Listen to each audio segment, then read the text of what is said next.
Ê, nghe sao? Không nghe. Cái cản tao luôn. Cái cản là nghe ngay, nhưng là hay Intel box là và lý xã khan nó sử dụng khan.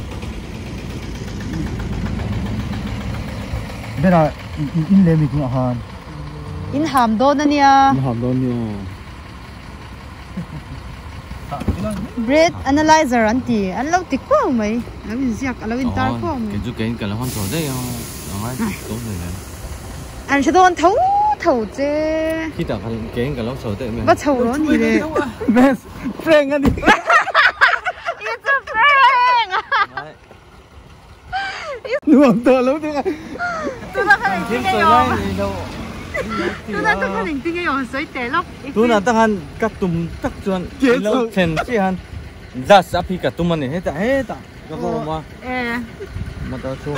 Ni lâu đó, ni lâu đó họ còn lâu sấy lẹ xí mày. Ai?